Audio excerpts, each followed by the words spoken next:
Hello everyone, this is Shahrukh, and today we are going to discuss what is a gland, how they are classified based on mode of pouring of secretions, and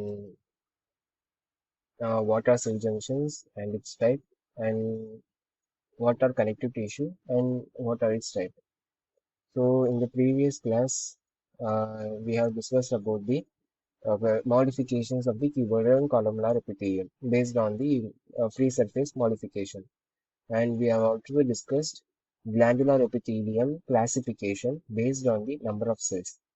So if the number of cells is 1, it is unicellular, and if there is more than one number of cell making a particular gland, then we will call as a multicellular. இப்போ இன்னைக்கு வந்து என்னன்னா கிளாண்டை வந்து அதே மாதிரி தான் classify பண்ணுவோம் based on the mode of pouring of secretion. So secretions வந்து ஒரு சில கிளாண்ட்ல வந்து என்ன பண்ணுவாங்கன்னா அவங்களுக்குன்னு தனியா ஒரு டக்ட் வச்சிருப்பாங்க, அதுக்குள்ள வந்து போடுவாங்க. ஸோ அந்த மாதிரி போடுற கிளாண்டை வந்து எக்ஸோக்ரைன் கிளாண்ட் அப்படின்னு சொல்லுவோம். அதே மாதிரி வந்து கொஞ்சம் சில கிளாண்ட்ல வந்து என்ன பண்ணுவாங்கன்னா அவங்களுக்குன்னு தனியா டக்ட் எதுவுமே இருக்காது. அதனால என்ன பண்ணுவாங்க, டைரக்டா பிளட் ஸ்ட்ரீம் இப்படியே போட்டுருவாங்க டைரக்டா. ஸோ அந்த பிளட் ஸ்ட்ரீம் என்ன பண்ணுன்னா அந்த அவங்க என்ன செக்ரீஷன்ஸ் போட்டாங்களோ அதை கேரி பண்ணி டார்கெட் ஆர்கன் கொடுத்துரும். ஸோ இதை பேஸ் பண்ணி தான் ரெண்டு இருக்கு. இப்போ டக்டோட ஹெல்ப்பை வச்சு அதோட செக்ரீஷனை வந்து டார்கெட் ஆர்கனுக்கு எடுத்துட்டு போகுதுன்னா அது எக்ஸோக்ரைன் அப்படின்னு சொல்லுவோம். அதே டக்ட் இல்லாம பிளட்டை வச்சு அதோட செக்ரீஷனை வந்து டார்கெட் ஆர்கனுக்கு எடுத்துட்டு போனோம்னா அது வந்து எண்டோக்ரைன் அப்படின்னு சொல்லுவோம். ஸோ எக்ஸோக்ரைன் வந்து டக்ட் present, எண்டோக்ரைன்ல வந்து duct absent. So duct or tube is present, இது வந்து டக்ட்லெஸ் கிளான்ஸ் அப்படின்னு. இங்கேருந்து பார்த்தோம்னா வந்து secrete saliva, saliva salivary gland, ear wax, இதுல வந்து அதோட செக்ரீஷன்ஸ். சலைவா வந்து ஒரு செக்ரீஷன் தான். இயர் வேக்ஸ் அதுவும் வந்து ஒரு எக்ஸோக்ரைன் கிளாண்டோட செக்ரீஷன். ஸ்வெட்டு, மில்க், மில்க் வந்து என்னன்னா மேமரி கிளாண்டு ஒரு எக்ஸோக்ரைன் கிளாண்ட் தான் அது. ஸ்வெட் கிளாண்டு ஒரு எக்ஸோக்ரைன் கிளாண்டு. ஆயில் அது ஒரு எக்ஸோக்ரைன். Digestive enzymes. ஸோ இது எல்லாமே வந்து எந்த கேட்டகரியில் வரும்னா எக்ஸோக்ரைன் கிளாண்ட்ஸால செக்ரீட் பண்ண செக்ரீஷன்ஸ் இது எல்லாமே. இது அண்ட் எண்டோக்ரைன் கிளாண்ட் என்ன ஆகும், இந்த அதோட செக்ரீஷன்ஸை வந்து இங்கே ஹார்மோன்ஸ் அப்படின்னு சொல்லுவோம். எக்ஸோக்ரைன் கிளாண்டோட செக்ரீஷன்ஸை வந்து என்சைம் அப்படின்னு சொல்லுவோம்.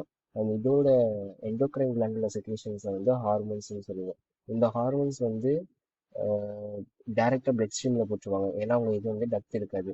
ஸோ பிளட் ஸ்ட்ரீம்ல போட்டு பிளட் ஸ்ட்ரீம் வழியா டார்கெட் ஆர்கனுக்கு வந்து என்னென்னா சென்ட் பண்ணுவாங்க. So secretions are called as hormones. அதுக்கப்புறம் ஒரு சில வந்து என்னன்னா கிளான்ஸ் இருக்கு, பார்ட்ஸ் இருக்கு நம்ம பாடியில. என்னன்னா ரெண்டுமே எக்ஸோக்ரைன் பார்ட்டும் இருக்கு அதுல, அண்ட் எண்டோக்ரைன் பார்ட்டும் இருக்கும். ஸோ அது யார் யாருன்னா எக்ஸாம்பிள் 3 எக்ஸாம்பிள் இருக்கு. Pancreas, ovaries and testis. So நீங்க வந்து பார்ட் எக்ஸாம்பிள் வச்சு ஆரம்பிச்சுக்கலாம், பிஓடி. ஸோ பேன்கிரியாஸ்ல இருக்கும். பேன்கிரியாஸ்ல பார்த்தோம்னா எக்ஸோக்ரைன் பார்ட் தனியா இருக்கும், எண்டோக்ரைன்ல தனியா இருக்கும். அதே மாதிரி வந்து ஓவரிஸ், டெஸ்டிஸ், இங்கேயும் வந்து என்னன்னா இது வந்து ரெண்டுமே இருக்கும். எக்ஸோக்ரைன் எண்டோக்ரைன் ரெண்டுமே இருக்கும். ஹெட்டரோக்ரைன் அப்படின்னு சொல்லுவோம், மிக்ஸ்டு ஆர் காம்பவுண்ட் கிளான்ஸ்னு சொல்லுவோம் இது. ஸோ இதுதான் வந்து கிளான்ஸோட வந்து classification based on mode of pouring of secretion. Next வந்து ரொம்ப இம்பார்ட்டண்ட்டான topic cell junctions. So cell junctions வந்து நம்ம ஆக்சுவலாக இப்போ எபித்தீலியம் டாபிக் தானே போயிருக்கு, அதனால செல் ஜங்ஷன்ஸ் எபித்தீலியம்ல வந்து எப்படி இருக்கு, அது எப்படி கிளாசிஃபை ஆகுது அப்படின்னு பார்ப்போம். ஸோ இந்த செல் ஜங்ஷன் ஆக்சுவலாக என்ன பண்ணுவாங்கன்னா, இப்போ ஒரு எபித்தீலியம் எடுத்துக்கோங்க, இது ஃபுல்லாக வந்து ஒரு எபித்தீலியம். ஓகே, இது வந்து கீழே இருக்குது கனெக்டிவ் டிஷ்யூ, இது வந்து பேஸ்மெண்ட் மெம்பரேன். ஓகே, அண்ட் வந்து மேலே வந்து எபித்தீலியம் இருக்கு. ஃபார் எக்ஸாம்பிள் நான் வந்து கியூபாய்டல் எபித்தீலியம்னு வச்சுக்கிறேன். லிட்டில் இன்டர்செல்லர் ஸ்பேஸு அதெல்லாம் சொல்லலாம், ரொம்ப லிட்டிலாக இருக்கும், ஆல்மோஸ்ட் நெக்லிஜிபிள் அப்படின்னு சொல்லலாம். ஸோ அப்போ என்ன ஆகும்னா வந்து ஃபர்ஸ்ட் இதில் வந்து கேப் ஜங்ஷன். ஸோ அப்போ கேப் ஜங்ஷன்ல என்னது, கேப் ரெண்டு செல்க்கு நடுவில் வந்து அந்த லிட்டில் கேப் இருக்கு இல்லையா, அந்த லிட்டில் கேப் வழியா வந்து என்ன ஆகும்னா இந்த செல்ல இருந்து இந்த செல்லுக்கு maybe some small ions, sodium, calcium, potassium அந்த மாதிரி அயான்ஸ், இல்லைன்னா வந்து ஸ்மால் ஸ்மால் மாலிக்யூல்ஸாக இருக்கலாம். அண்ட் ஈவன் பிக் பெரிய மாலிக்யூல்ஸ் வந்து என்ன ஆகுனா இந்த சின்ன கேப் வழியா வந்து ஒரு செல்க்கும் இன்னொரு செல்க்கும் நடுவில் வந்து டிரான்ஸ்ஃபர் ஆகிட்டே இருக்கும். ஸோ இதுதான் வந்து என்னன்னா கேப் ஜங்ஷன்ஸ். ஸோ இந்த மாதிரி கேப் இருந்து அதுலேருந்து ions, small molecules, sometimes big molecules transfer ஆச்சுன்னா அதுதான் வந்து கேப் ஜங்ஷன்ஸ் அப்படின்னு சொல்லுவோம். ரெண்டு செல்லுக்கு நடுவில் இருக்கு இன்னொன்று எபித்தீலியம். இன்னொன்று வந்து என்னன்னா டைட் ஜங்ஷன்ஸ். அப்போ டைட் ஜங்ஷன்ஸ் என்ன ஆகும்னா டைட் அந்த பேரே சொல்றாங்க, ரெண்டு செல்லும் ரொம்ப டைட்டா இருக்கும். ஸோ தட் மீன்ஸ் எப்படின்னா நான் அதே கியூபார்டுன்னு எடுத்துக்கிறேன், நடுவில் ஸ்பேஸே இருக்காது, அவ்வளோ டைட்டா இருக்கும். ஸோ அப்போ ஸ்பேஸ் இல்லைன்னா வந்து என்ன ஆகும், இங்கேருந்து அயான்ஸ் டிரான்ஸ்ஃபர் வந்து நடக்காது. ஸோ அதனால அயான்ஸ் டிரான்ஸ்ஃபர் நடக்கலைன்னா நல்ல ஸ்பேஸும் இல்லை. ஸோ நல்ல ஸ்பேஸ் இல்லைன்னா அயான்ஸும் டிரான்ஸ்ஃபர் ஆக முடியாது. அப்போ அங்கேருந்து எந்த சப்ஸ்டன்ஸும் லீக் ஆகாது. ஸோ அதனால தான் என்ன சொல்லியிருக்காங்கன்னா prevent the leakage of the materials in between the cells அப்படின்னு சொல்லுவோம். ஸோ இது வந்து இம்பார்ட்டன்ட். டைட் ஜங்ஷன்ஸ் நீங்கள் ஜஸ்ட் இமேஜின் பண்ணலாம். ஸோ ரொம்ப டைட்டாக இருக்காங்க, கேப் இல்லை. ஸோ கேப் இல்லைன்னா வந்து அயான்ஸும் ட்ரான்ஸ்ஃபர் ஆகாது, அயான்ஸே ட்ரான்ஸ்ஃபர் ஆகலைன்னா எங்கேருந்து லீக் ஆகும், ஸோ லீக்கேவும் ஆகாது. So it prevents the leakage of the materials. And adhering junction. அடரிங்னாலே வந்து என்ன மீனிங்னா சிமெண்டிங்னு அர்த்தம். அடரிங்னாலே சிமெண்டிங். ஸோ சிமெண்டிங் ஆக்சுவலாக நம்ம என்ன பண்ணுவோம், ஏன் ஏன் சிமெண்டிங் பண்ணுறோம்னா இன் order to provide support. So support பண்ணுறதுக்கு, சப்போர்ட் கொடுக்கறதுக்காக தான் நம்ம வந்து என்ன பண்ணுறோம்னா சிமெண்டிங் அப்படின்னு வந்து பண்ணுறோம். அந்த சிமெண்டிங்க்கு வேற பேர் தான் வந்து அதரிங். அப்போ அதரிங் ஜங்ஷன் என்ன, ஜஸ்ட் வந்து இந்த செல்ஸில் இருக்கு, இந்த செல்ஸை வந்து ஒன்னோடு ஒரு செல்லை வந்து இன்னொரு செல்லோட கனெக்ட் பண்ணுறது, ரொம்ப என்னது டூகெதராக வச்சுக்கிறது, கம் பண்ணுறது, சிமெண்ட் பண்றது நடுவில். ஸோ அதுதான் வந்து என்னன்னா அடரிங் ஜங்ஷன். அந்த அடரிங் ஜங்ஷனை வந்து நம்ம செல் தி யூனிட் ஆஃப் லைஃப்ல டெஸ்மோசோம்ஸ் அப்படின்னு அந்த பேரும் வேற பேர் தான். அதரிங் ஜங்ஷனோட வேற பேர் தான் வந்து டெஸ்மோசோம்ஸ். இந்த டெஸ்மோசோம்ஸ் அப்படின்னு வந்து நேம் மென்ஷன் பண்ணியிருக்கிறது வந்து செல் தி யூனிட் ஆஃப் லைஃப்ல மென்ஷன் பண்ணியிருக்காங்க பாட்னியோட ஃபர்ஸ்ட் சாப்டர்ல. ஸோ இஸ் அதே மாதிரி case. So gap junction, tight junction, adhering junction. So gap ஜங்ஷன்ஸ்னா ரெண்டு செல்லுக்கு நடுவில் கேப் இருக்கும். அந்த கேப் வழியாக தான் வந்து என்னன்னா ions, small molecules, big molecules transfer ஆகும். டைட் ஜங்ஷன்னா கேப்பே இருக்காது, அதனால அயான்ஸ் ட்ரான்ஸ்ஃபர் ஆகுது, அயன் ட்ரான்ஸ்ஃபர் ஆகலைன்னா லீக்கேஜும் நடக்காது. அடரிங் ஜங்ஷன்னா ரெண்டு செல்ஸ் ரொம்ப பக்கத்து பக்கத்தில் ஹோல்டாக இருப்பாங்க, சிமெண்டிங்னா சப்போர்ட் இருக்கும். ஸோ சப்போர்ட் கொடுக்கறதுக்காக அதரிங் ஜங்ஷன் இருக்கும். So it is also called as desmosomes. So இங்கே இம்பார்ட்டன்ட் பாயிண்ட் என்னன்னா செல் ஜங்ஷன்ஸ் வந்து provide both structural and functional links. So question எப்படி கேட்பாங்கன்னா cell junction provide only structural link, அப்போ அது வந்து ஃபால்ஸ் ஆயிரும். ஸோ செல் ஜங்ஷன்ஸ் வந்து ரெண்டுமே ப்ரொவைட் பண்ணுறாங்க, structural as well as functional link. So ரெண்டு லிங்க்ஸும் வந்து ப்ரொவைட் பண்ணுவாங்க செல் ஜங்ஷன்ஸ். இது இம்பார்ட்டன்ட், ஸ்ட்ரக்சுரலாகவும் ஃபங்க்ஷனலாகவும். ஸோ இது வந்து ஒரு பார்ட் முடிஞ்சிச்சு. நெக்ஸ்ட் வந்து என்னன்னா செல் ஜங்ஷன்ஸ் முடிஞ்சிச்சு, ரொம்ப இம்பார்ட்டன்ட். இப்போ நெக்ஸ்ட் டாபிக் என்னன்னா இவ்வளோ நேரமா நம்ம கனெக்டிவ் டிஷ்யூ பார்த்தோம். இப்போ வந்து என்னன்னா சரி, இவ்வளோ நேரமா வந்து நம்ம எபித்தீலியல் டிஷ்யூ பார்த்தோம். இப்போ வந்து என்னன்னா கனெக்டிவ் டிஷ்யூ பத்தி பார்ப்போம். ஸோ நான் சொன்ன மாதிரி ஆல்ரெடி சொன்னேன், அப்போ வந்து மேலே வந்து எபித்தீலியம் ஆக்கணும்னா கீழே வந்து பேஸ்மெண்ட் மெம்பரேன் இருக்கும். ஸோ பேஸ்மெண்ட் மெம்பரேனுக்கு கீழே இங்கே வந்து கனெக்டிவ் டிஷ்யூ ஆக்கலை. ஸோ அந்த கனெக்டிவ் டிஷ்யூ வந்து என்னன்னா எல்லாம் பாடியில வந்து வைட்லி ஸ்ப்ரெட், எல்லா ரீஜன்லயும் இருக்கும் connective tissue. So most abundant and widely distributed throughout the body. So widely டிஸ்ட்ரிபியூட்டட்னாலே எல்லா all over the region of the body it is present and most abundant. இதுவும் இம்பார்ட்டன்ட். இது வந்து என்ன பண்ணும், லிங்க் பண்ணும் அண்ட் சப்போர்ட் பண்ணும் other tissues and organs. அப்போ கனெக்டிவ் டிஷ்யூவோட பெஸ்ட் எக்ஸாம்பிள் என்னன்னா போன்ஸ், கார்டிலேஜ், பிளட். அப்போ இன்னும் நிறையவும் இருக்கு. இப்போ பிளட் அப்படின்னு பார்த்தோம்னா நிறைய ஆர்கன்ஸை லிங்க் பண்ணுது, கரெக்டா? ஸோ லிங்க் பண்ற வேலையெல்லாம் பிளட் பார்க்குது.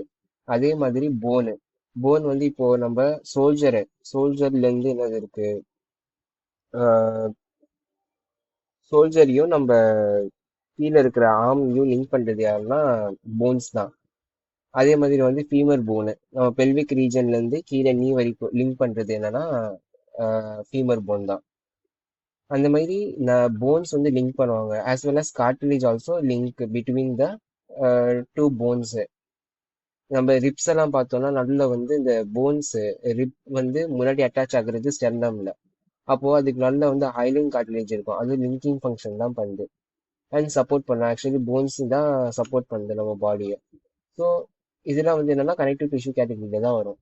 And other tissues and organs. Cells secrete fibers of structural proteins called as collagen or elastin except cell. So இது வந்து நான் லேட்டர் எக்ஸ்பிளைன் பண்றேன். ஃபைபர்ஸ் ப்ரொவைட் ஸ்ட்ரென்த் இதுவும் வரும். ஓகே. ஸோ இப்போ கனெக்டிவ் டிஷ்யூ அப்படின்னு பார்க்கும்போது கனெக்டிவ் டிஷ்யூல வந்து என்னென்ன இருக்கும் அப்படின்னு ஃபர்ஸ்ட் பார்ப்போம். ஸோ கனெக்டிவ் டிஷ்யூ அதில் வந்து ஃபர்ஸ்ட் பார்த்தோன்னா matrix or ground substance. So ground சப்ஸ்டன்ஸ்னாலே புரியும். இப்போ வந்து நான் ஜஸ்ட் ஒரு வந்து கனெக்டிவ் டிஷ்யூ நான் இங்கே வந்து கிரியேட் பண்ணி காட்டுறேன். ஸோ இது வந்து ஒரு பார்ட் ஆஃப் கனெக்டிவ் டிஷ்யூ. அப்போ இதுல வந்து என்னன்னா ஃபுல்லா வந்து இந்த மாதிரி மேட்ரிக்ஸ் கிரவுண்ட் சப்ஸ்டன்ஸ் வந்து பரவி இருக்கும் ஃபுல்லா இந்த மாதிரி இருக்கும். அப்போ இதுல வந்து என்ன இருக்கும்னா அங்கங்க நிறைய செல்ஸ் இருக்கும். அந்த செல்ஸ் வந்து என்னென்னது அதுவும் பார்ப்போம். இதுல வந்து செல்ஸ் ஒரு விதமான செல்ஸ். ஓகே. அண்ட் வந்து என்னன்னா இங்க வந்து ஃபைப்ரோபிளாஸ்ட் அப்படின்னு ஒன்று இருக்கும். அது செல்ஸ் கேட்டகரியில தான் வரும். அண்ட் நிறைய வந்து ஃபைபர்ஸ்லாம் இருக்கும். இல்ல கொலாஜன் ஃபைபர்ஸ், எலாஸ்டின் ஃபைபர்ஸ், அந்த மாதிரி நிறைய ஃபைபர்ஸ்லாம் இருக்கும்.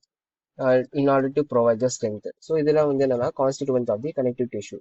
அப்போ இங்க வந்து மேட்ரிக்ஸ் ஆஃப் கிரவுண்ட் சப்ஸ்டன்ஸ் சொன்னல, மேட்ரிக்ஸ் ஆஃப் கிரவுண்ட் சப்ஸ்டன்ஸ் என்னன்னா இங்க ஒயிட் கலர்ல ஆக்கியிருக்காங்க அதுதான். ஸோ செல்ஸ்க்கும் இந்த ஃபைபர்ஸ்க்கும் நடுவில் இருக்கிற சப்ஸ்டன்ஸ் தான் நம்ம என்ன சொல்லணும்னா மேட்ரிக்ஸ் ஆர் கிரவுண்ட் சப்ஸ்டன்ஸ்.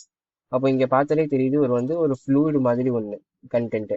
அது வந்து ஆக்சுவலா ஃப்ளூயிட ஒரு செமி ஃப்ளூயிடு. அண்ட் இது வந்து என்னன்னா ஒரு மாதிரி சிப்பு சிப்புன்னு ஒட்டும். ஸோ அதுக்கு வந்து என்னன்னா ஹயாலுரோனிக் ஆசிட் அப்படின்னு சொல்றோம். Muco polysaccharide. இது லேடிஸ் ஃபிங்கர்லாம் கட் பண்ணோம்னா அதுல இருந்து ஒரு ஜெல்லி மாதிரி வரும். ஸோ அது வந்து என்னன்னா ஒரு மியூகோ பாலிசாக்கரைடு தான். Or we can call it as a modified polysaccharide. So அதுல வந்து ஒன் ஆஃப் த கேட்டகரி தான் என்னன்னா ஹயாலுரோனிக் ஆசிட். ஸோ இந்த கிரவுண்ட் சப்ஸ்டன்ஸ் வந்து ஹயாலுரோனிக் ஆசிட் அப்படின்னு அந்த கான்ஸ்டிடியூவன்ட்னால ஒரு பாலிசாக்கரைட்னால ஆனது. ஸோ அந்த கிரவுண்ட் சப்ஸ்டன்ஸ் தான் வந்து எங்க இருக்கு இந்த செல்ஸ்க்கு ரெண்டு செல்க்கு நடுவில் இதெல்லாம் வந்து கிரவுண்ட் சப்ஸ்டன்ஸ் தான். இந்த ஃபைபர்ஸ்க்கு ரெண்டு ஃபைபர்ஸ்க்கு நடுவில் இருக்கிறது எல்லாமே என்னன்னா கிரவுண்ட் சப்ஸ்டன்ஸ் தான். ஸோ அந்த கிரவுண்ட் சப்ஸ்டன்ஸ் வந்து எதாவது மேலப் ஆனது அது வந்து ஹயாலுரிக் ஆசிட். ஹயாலுரிக் ஆசிட் வந்து ஒரு மாடிஃபைடு பாலிசாக்கரைடு, மியூகோ பாலிசாக்கரைடு அப்படின்னு சொல்லலாம். அண்ட் இப்போ புரோட்டீன் ஃபைபர்ஸ், அது புரோட்டீன் ஃபைபர்ஸ் எதுனா இதுதான் அந்த கிரீன் கலர்ல ஆக்கியிருக்கோம்னா இதெல்லாம் புரோட்டீன் ஃபைபர்ஸ். அந்த புரோட்டீன் ஃபைபர்ஸும் வந்து என்னன்னா ஃபர்தரா ரெண்டா வந்து டிவைட் பண்ணுவாங்க. Protein fibres they may be collagen or they may be elastin. So elastin பேர் வச்சு தெரிஞ்சிடும். எலாஸ்டின்னாலே எலாஸ்டிக் ப்ராப்பர்ட்டி கொடுக்கறது, flexibility, elasticity. So for example tip of nose. இப்போ இந்த டிப் ஆஃப் நோஸை நீங்கள் புஷ் பண்ணீங்கன்னா திருப்பி வந்து என்னன்னா நார்மல் பொசிஷனுக்கே அது வந்துடும். அதே மாதிரி இயர் பின்னா. ஸோ இயர் பின்னாவை நீங்கள் டேர்ன் பண்ணீங்கன்னா திருப்பி அது நார்மல் பொசிஷனுக்கே வந்துடும். அது ஏன்னா அங்கே வந்து நிறையா கனெக்டிவ் டிஷ்யூ இருக்கு. அந்த கனெக்டிவ் டிஷ்யூவில் புரோட்டீன் ஃபைபர்ஸாக வந்து என்ன இருக்குன்னா எலாஸ்டின் இருக்கு, அபண்டன்ட்டாக இருக்கு. அதே மாதிரி வந்து கொலாஜன். கொலாஜன் வந்து ஏன் இருக்குன்னா ஆக்சுவலா ஸ்ட்ரென்த் ப்ரொவைட் பண்றதுக்காக. அப்போ நீங்களே யோசிக்கலாம் எங்க கொலாஜன் இருக்கும் மோஸ்ட்லி. ஸோ நம்ம பாடிக்கு ஸ்ட்ரென்த் ப்ரொவைட் பண்றது நம்ம போன்ஸ் தான். ஸோ நம்ம போன்ஸ்ல வந்து என்னன்னா அபண்டன்ட்டா இந்த கொலாஜன் ஃபைபர்ஸ்லாம் அதிகமா இருக்கும். ஸோ அந்த நோஸோட டிப் அங்கே எலாஸ்டின், அண்ட் இயர் பின்னா அங்கேயும் எலாஸ்டின். கொலாஜன் வந்து இந்த போன்ஸ் அங்கெல்லாம் வந்து கொலாஜன் இருக்கும். இப்போ நீங்களே சொல்லலாம் எது வந்து ரொம்ப பண்டிலா இருக்கும், எது சிங்கிளா இருக்கும். ஸோ என்னோட ஸ்ட்ரென்த் ப்ரொவைட் பண்ணனாலே அது ஆக்சுவலாக பண்டிலாக தான் இருக்கணும். ஸோ பண்டிலாக இருக்கும். அண்ட் வந்து அன்பிரான்ச்லாம் ரொம்ப ஸ்ட்ரெயிட் இப்படி நீட்டாக நீட்டமாக இருக்கும். ஸோ அன்பிரான்ச்டு அண்ட் ஸ்ட்ரெயிட்டாக இருந்துச்சுன்னா அது கொலாஜன். அதே மாதிரி வந்து எலாஸ்டின் சும்மா எலாஸ்டிக் ப்ராப்பர்ட்டி மட்டும் தான், எந்த ஸ்ட்ரென்த்தும் இல்லை. அப்போ என்னன்னா ஜஸ்ட் ஒரு சிங்கிள். அண்ட் அதுலேயே வந்து கொஞ்சம் பிரான்ச்சஸ் இருக்கும் இதில், அவ்வளோதான். ஸோ எலாஸ்டினும் கொலாஜனும் இதுதான் டிஃப்ரென்ஸ். இது சிங்கிள் அண்ட் பிரான்ச்டு, இது வந்து பண்டில் இருக்கும் அன்பிரான்ச்டு. ஸோ இதுதான் வந்து என்னன்னா கனெக்டிவ் டிஷ்யூவோட கான்ஸ்டிடுவன்ஸ். ஸோ செல்ஸ் பற்றி நம்ம வந்து நெக்ஸ்ட் வீடியோவில் வந்து பார்ப்போம். தேங்க்யூ.